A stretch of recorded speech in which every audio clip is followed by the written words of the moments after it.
Pernah kepikiran nggak, hampir tiap hari kita dengar berita soal benteng pertahanan digital yang runtuh, database dibobol, dan jutaan data sensitif bocor begitu aja. Kalau udah kayak gini, rasanya kok seolah-olah pihak yang jahat selalu selangkah lebih maju ya. Tapi gimana ceritanya kalau pihak yang baik memutuskan untuk melawan balik? Selamat datang di pembahasan kita kali ini. Hari ini, kita bakal buka dengan satu pertanyaan yang lumayan bikin mikir. Gimana caranya kita meretas sebuah sistem justru untuk melindunginya?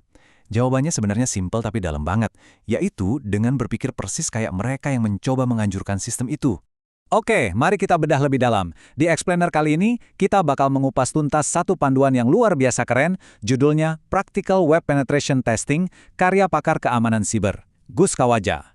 Kita bakal melihat gimana sih para profesional ini mengamankan dunia digital kita sehari-hari. Kita akan membedah arsitektur serangannya, mengeksplorasi alat-alat canggih yang mereka pakai, dan yang paling penting, belajar gimana caranya mengubah celah keamanan yang tadinya bahaya banget menjadi pertahanan yang nggak bisa ditembus. Nah, kita masuk ke langkah pertama, persiapan lab peretasan. Gini, para profesional keamanan siber itu nggak pernah dan dilarang keras untuk latihan menyerang sembarangan di internet terbuka. Sama kayak unit militer elit yang punya kamp pelatihan tertutup, mereka juga membangun tempat latihan yang terisolasi dan benar-benar terkendali. Kenalan dulu nih sama Mutilida. Ini adalah semacam aplikasi web gratis yang emang sengaja dibikin rentan dan penuh dengan berbagai celah keamanan.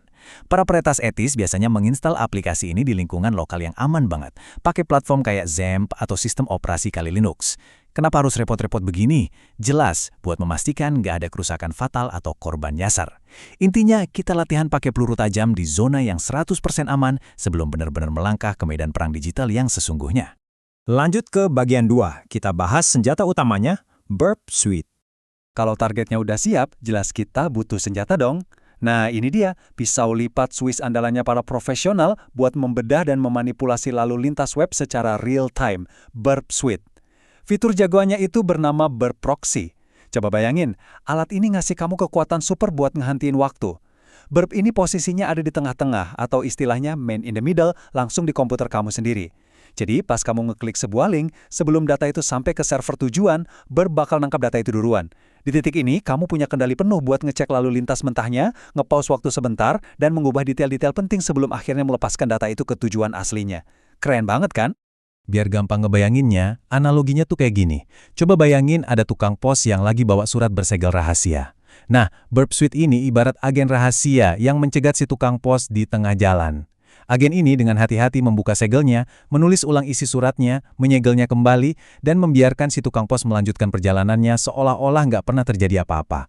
Dan tebak apa yang terjadi? Server di ujung sana menerima data yang udah dimanipulasi tadi, dan mikir kalau itu adalah instruksi yang sangat sah. Nggak sadar sama sekali kalau udah diakali. Masuk ke bagian 3, kita bakal membedah anatomi celah keamanan itu sendiri. Sekarang labnya udah siap, senjatanya juga udah kita pahami. Pertanyaan terbesarnya, apa sih yang sebenarnya lagi diburu sama para peretas etis ini? Ditumpukan kode-kode itu, mereka ini mencari titik lemah yang tersembunyi di dalam arsitektur sistem. Disinilah panduan dari komunitas OWASP maju sebagai standar emas di industri ini.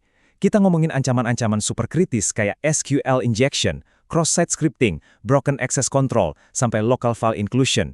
Jangan salah, nama-nama ini bukan sekedar istilah teknis biasa. Ini adalah vektor serangan nyata yang bisa menghancurkan seluruh integritas dari sebuah aplikasi web yang nilainya bisa mencapai miliaran. Biar kebayang bahayanya, kita ambil contoh form login. Login normal yang aman itu kan biasanya mengharapkan username kayak admin. Tapi, dengan serangan SQL injection, seorang peretas bakal masukin kode kayak gini. Admin or 1 sama dengan 1, strip. Ini tuh bener-bener kayak trik manipulasi pikiran ala Jedi, tapi diterapkan ke database. Alih-alih mengecek passwordnya bener apa enggak, kode jahat ini memaksa server untuk melewati proses logika autentikasi itu sama sekali. Servernya malah mikir, oh iya bener, 1 kan emang sama dengan 1, ya udah silakan masuk. Boom! Tiba-tiba tanpa butuh password apapun, pintu berangkasnya kebuka lebar. Gila kan? Nah, ada satu lagi celah yang nggak kalah mematikannya, namanya cross-site scripting, atau biasa disingkat XSS. Cara mainnya begini, peretas bakal memaksa browser milik korban yang nggak curiga apa-apa buat menjalankan skrip berbahaya. Ini tuh ibaratnya ada orang jahat yang menyusupkan satu resep beracun ke dalam buku masakan di restoran terkenal. Waktu pelanggan lain mencoba membaca resep itu dari website yang sah, browser mereka secara otomatis menjalankan racun tersebut. Efeknya, Sesi login atau data pribadi mereka bisa tercuri saat itu juga, tanpa pernah mereka sadari. Benar-benar silent killer. Lanjut ke bagian 4, kita bahas sesuatu yang menjadi fondasi utamanya. Aturan main profesional. Tadi kita udah lihat teknik-teknik yang lumayan bikin merinding ya. Terus apa dong yang membedakan penjahat cyber betulan dari pahlawan peretas etis? Jawabannya ada di batasan hukum dan alur kerja korporat yang super ketat ini. Semuanya berawal dari rapat pertama buat menyamakan ekspektasi, dilanjut dengan tanda tangan perjanjian kerahasiaan atau NDA, lalu menyusun statement of work, sampai akhirnya ke perjanjian penetration test yang final. Ingat ya, nggak boleh ada satupun muatan serangan yang diluncurkan ke server klien sebelum semua dokumen ini sah ditandatangani. Ini adalah perisai pelindung yang menjamin bahwa semua tindakan yang kamu lakukan itu 100% legal dan disetujui. Saat merencanakan pengujian tersebut biasanya ada dua filosofi utama nih. Pertama, uji black box. Namanya emang kedengeran dramatis banget ya. Kamu menyerang sistem dari luar layaknya peretas sungguhan tanpa dikasih tahu informasi internal apapun. Tapi, kalau merujuk ke penjelasan Gus Hawaja, para profesional justru lebih sering merekomendasikan white box testing. Kenapa? Karena dengan akses penuh ke arsitektur dan source code, peretas etis bisa melakukan pemindahan keamanan yang jauh lebih maksimal, menyeluruh dan pastinya lebih efisien secara waktu buat klien. Dan akhirnya kita masuk ke bagian kelima, menjadi pelindung digital. Setelah semua kerumitan peretasan dan bypass yang udah kita bahas tadi, pertanyaannya, apa sih sebenarnya hasil akhir dari pekerjaan seorang profesional ini? Gus Hawaja benar-benar menekankan satu hal, mengandalkan mesin pemindai otomatis aja itu nggak akan pernah cukup. Alat otomatis itu sering banget menghasilkan yang namanya positif palsu, alias alarm palsu, atau deteksi yang keliru. Disinilah insting manusia sangat dibutuhkan. Kecerdasan analitis, verifikasi manual yang super teliti, dan pemahaman logika yang mendalam.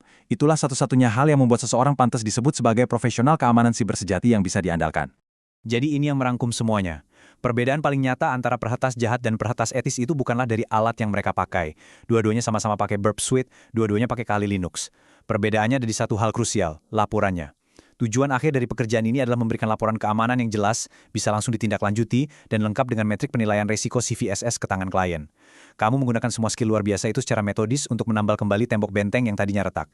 Itulah misi utamanya. Sebagai penutup explainer kita kali ini, saya mau meninggalkan satu pertanyaan yang mungkin bisa bikin kamu mikir. Maukah kamu mengambil peran untuk jadi pelindung di garis depan digital ini? Memahami secara detail gimana sebuah sistem diretas itu ngasih kamu kekuatan yang luar biasa besar. Dan ingat, bersamaan dengan kekuatan itu, ada tanggung jawab untuk bertindak secara etis dan legal. Dunia kita saat ini butuh banget arsitektur pertahanan yang kuat. Gunakan pengetahuan ini untuk melindungi infrastruktur di sekitar kita. Terima kasih sudah mengikuti sesi pembahasan kali ini, dan pastinya teruslah belajar.